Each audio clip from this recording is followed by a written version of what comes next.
just shot in self-defense, boom, boom, boom. You know, they weren't cut up, they weren't sliced up, no OJ jazz, you know. And he said, I did the most horrendous crime in the whole wide world. October 9th, 2002, Aileen Wuornos was executed in Florida. But what happened in the 24 hours before her death shocked even those who had followed her case for years. A former worker turned serial killer, Aileen claimed she killed in self-defense, but was she mentally ill or just evil? I never hated men, but now I do. I mean, not all, I have a category. I hate those male, God, I hate those male cops, real bad. Because they're dirtballs. Before we talk about her final day, let's first understand who Aileen Wuornos was and why she became so famous. Aileen Wuornos was an American woman who became known as one of the first female serial killers in the US. She wasn't born a killer. Her life was full of pain right from the start. She was born in 1956 in Michigan. Her dad was a criminal and wasn't even around when she was born. He later died by suicide. Her mom left her when she was just a toddler. After that, Aileen was raised by her grandparents. But even that wasn't a happy situation. She said she was abused when she was young, both emotionally and physically. Abandoned by her teenage mother when she was just 6 months old, Lee was raised by her alcoholic grandmother and a cruel grandfather who regularly beat her with his belt buckle. By the time she was a teenager, she was already homeless and living on the streets. To survive, she started doing unsafe jobs on the streets. She didn't have any support, education, or a safe place to live. Her whole life was a struggle. I wasn't too high priced, so I could keep my customers satisfied. Between 1989 and 1990, she killed 7 men in Florida. These were all men she met while doing risky work to get by. Aileen said that each of them had tried to hurt her in a very bad way, and she killed them to protect herself. But the police and courts didn't believe that. They said it was murder, plain and simple. In 1991, she was arrested. In 1992, she was found guilty and sentenced to death. She stayed in prison for the next 10 years. During that time, she gave several interviews. Sometimes she said she didn't regret killing the men. Other times, she showed signs that her mental health was getting worse. She even started saying strange things, like how the prison guards were using sonic pressure on her brain. Some people saw her as evil. Others believed she was mentally ill and a victim of lifelong abuse. Either way, her story caught the attention of the whole world. It's making me get bitter, evil, angry. I've never been before in my life. Worse than even out there with those men.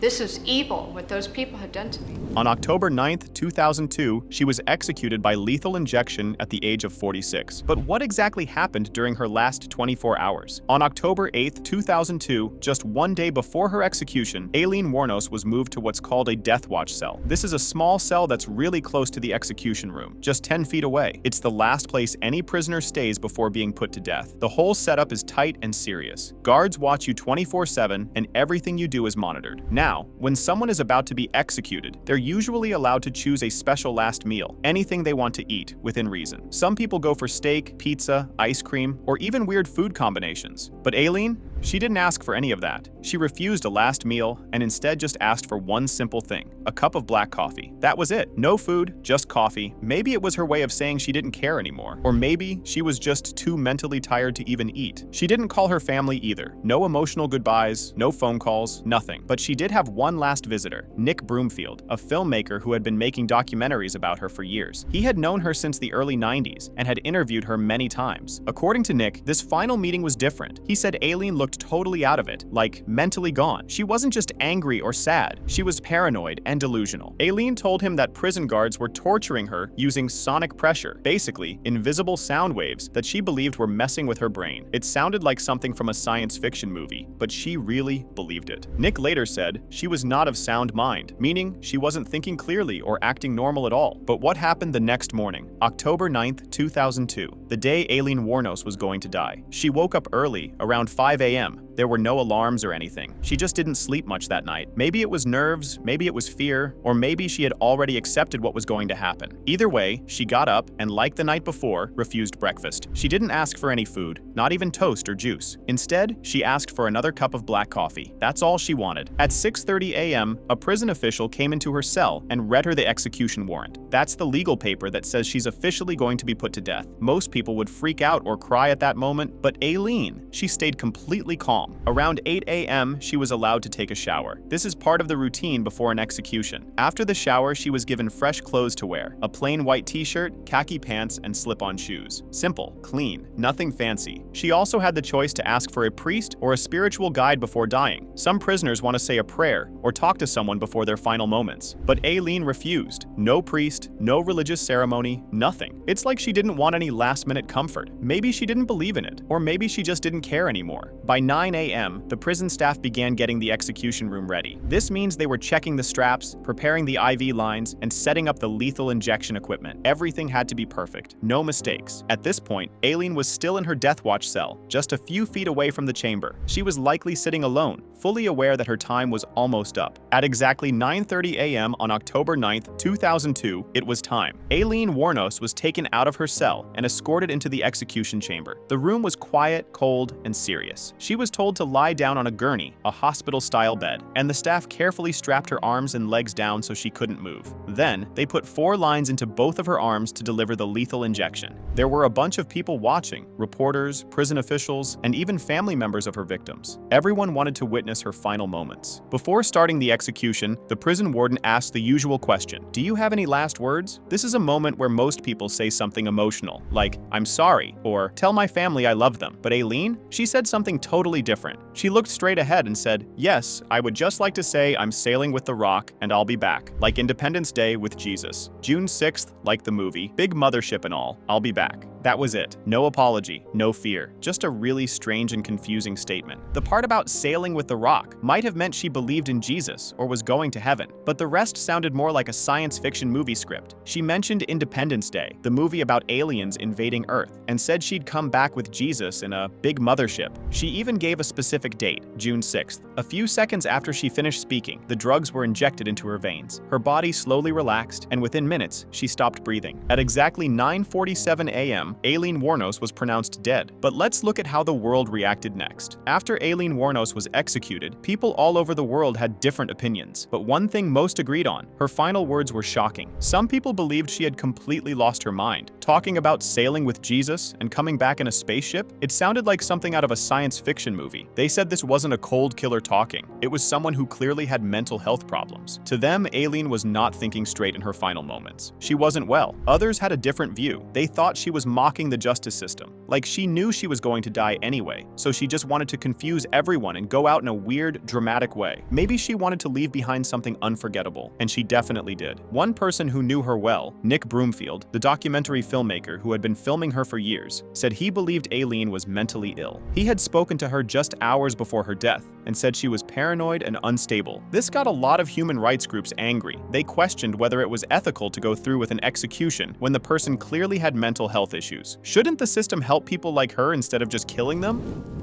I told her to go for the life in prison. I told her that that would be the best.